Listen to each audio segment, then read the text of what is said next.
What is up, guys? It is Quinn here, back with another fantasy football video, and today I'm going to be doing a player versus player breakdown. So this is where I take two players at the same position who are being drafted in a very similar range. I talk about their fantasy finishes over the last two seasons, kind of break those down. Then I kind of do some, light projections on where I think they're going to finish in the 2022 season, and then I talk about what player I would prefer, at this specific ADP. But really, there's not like clear right answers here. Obviously, I'm going to have an opinion, but these players are being drafted close together for a reason. So I'll kind of give the reasons why I think they're going here. And then I want to know what you guys think down in the comment section. So the two players I'm going to be talking about today is going to be DeAndre Swift and Aaron Jones. So after I go through the breakdown, let me know who you guys are going to be drafting in the comment section, and I'll make sure to respond back to every single person. But let's just jump right into their current ADP.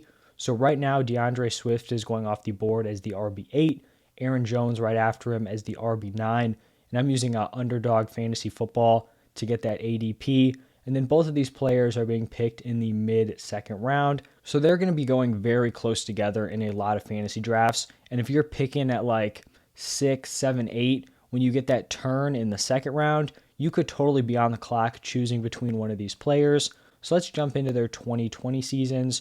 Starting off with DeAndre Swift, this was his rookie year. He finished as the RB18 in points per game. He really did not operate as a workhorse or really anything close to it. He was a dual threat back. In 13 games, rushed for 521 yards, caught 46 passes for 357 receiving yards, and then got into the end zone 10 times. He averaged 8.8 rush attempts per game, 4.4 targets per game.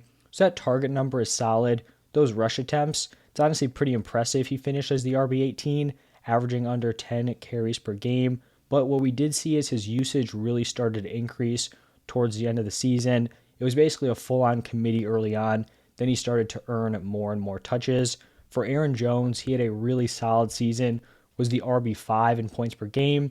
In 14 games, he rushed for 1,104 yards, caught 47 passes for 355 receiving yards, and then scored 11 total touchdowns. He had a more solid workload, 14.4 carries per game, 4.5 targets per game, and this was just an overall very well-rounded season. He didn't have like an insane production in one specific area, but he just went out there and checked basically every single box, and also he proved that he can be a high-end RB1 without having insane touchdown numbers, because if you remember, I believe he finished as the RB4 in 2019, but he scored an absurd amount of touchdowns. He was able to still finish very highly, but only scoring, 11 touchdowns in 14 games on the Packers offense.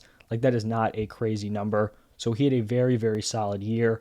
Now moving over to the 2021 season, we saw DeAndre Swift take a solid jump here. He finished as the RB10 in points per game, appeared in 13 games, rushed for 617 yards, caught 62 passes for 452 receiving yards, and then scored 7 total touchdowns. So over the full 13-game season, he averaged 16.1 points per game, but I kind of feel like that number is a little bit misleading, because if you look at his season, DeAndre Swift left in the second quarter of the Thanksgiving game with a shoulder injury, then he missed a few games after that, and then he returned late in the season for week 17 and week 18, but he was clearly limited. Like, his workload was nowhere near where it was, early in the season. And so it kind of seems like he was ready to play, but the Lions weren't playing for anything.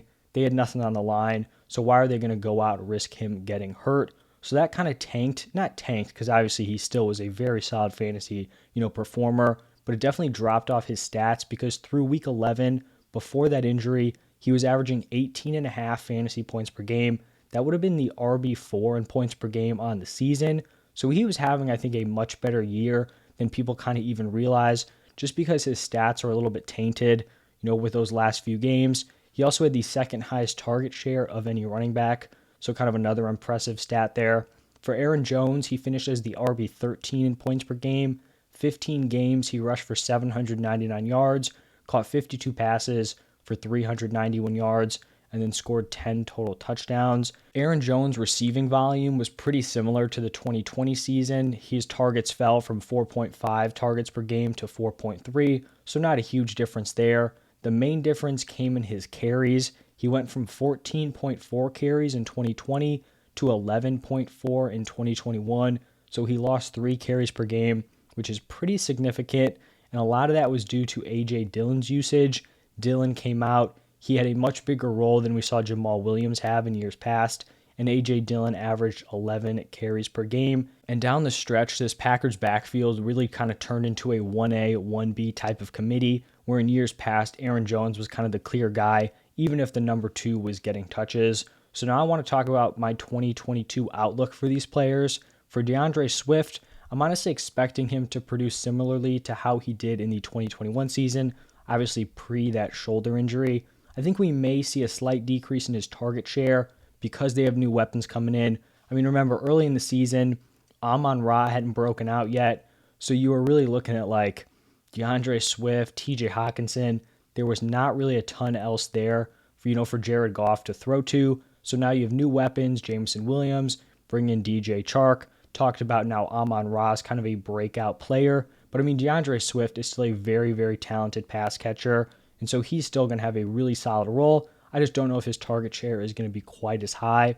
I wouldn't be super surprised if he saw a slight uptick in rushing volume. If we are able to see an increase in his rush attempts per game, when you factor in his receiving ability, I do think, DeAndre Swift has legit top 3 running back upside this season. You look at the Lions' offensive line, it's a solid unit. DeAndre Swift really is kind of game script proof. So if they go down early, they're passing the ball a ton. He is a fantastic receiver. He can produce there. If they're somehow up early, which I don't think is going to happen a ton, he obviously is a running back. So you can kind of grind out those games with him. Really, the only thing that has held DeAndre Swift back so far in the NFL and for fantasy football is just his ability to stay on the field. In his rookie season, he suffered a concussion, and that was kind of right when he was taking over as the clear RB1. That set him back a little bit. Then this past season, I already mentioned it, he had the shoulder issue, and that was, while he was putting together a high-end RB1 season. So I think, very highly of DeAndre Swift heading into this year. For Aaron Jones, I feel like the days may be gone of him rushing the ball 14 plus times like we saw in 2019 and 2020, not because his talent is lacking, but more just because I think A.J. Dillon has emerged. He's going to be a key contributor in this offense. On the other side, though, I think Aaron Jones could actually see a jump in his receiving work. It's not like he wasn't super involved in the receiving game the last few years, but you're looking at this Packers wide receiver room. It is very weak. I know they've brought in some people. You have Sammy Watkins, Alan Lazard is still there. I believe Randall Cobb is still there. They draft Christian Watson.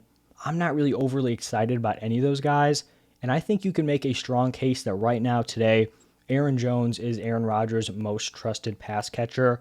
So with that all being said, it's kind of tough to project his fantasy finish just because a lot of it is going to come down to whether or not he does have that new role and is more involved in the receiving game. If they kind of just run back the same role he had last year, then you're probably looking at like a back-end RB1, high-end RB2.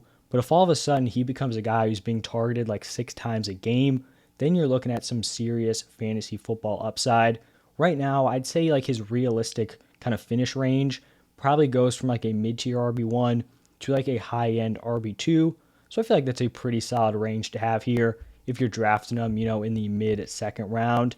And so now, would I rather have DeAndre Swift or Aaron Jones? For me, I'm going to be favoring DeAndre Swift at this ADP. And it's not because I'm, fading Aaron Jones. It's not like I dislike him at this price. I actually feel like they're both kind of solid buys here. I'm just more confident that DeAndre Swift can turn in a high-end RB1 season this year because we saw it last year. He can average, over 18 points per game when he is healthy. And I think a lot of times we kind of do this in fantasy football where we punish players for playing through injuries. So a player may be banged up, they could potentially sit out, but they kind of tough it through. They play, they're limited, they're not as good, their workload isn't there, and so their fantasy production struggles. But if they just miss the game, we kind of just like forget about it. Obviously, availability is important, but running backs, are going to get injured. This happens. So is it really that big of a deal? Like, why is DeAndre Swift being docked for those poor performances late in the season when he's playing through injury? We're kind of seeing the same thing with Ezekiel Elliott, which I think kind of makes him a buy. I believe he messed up his knee like week 4, week 5.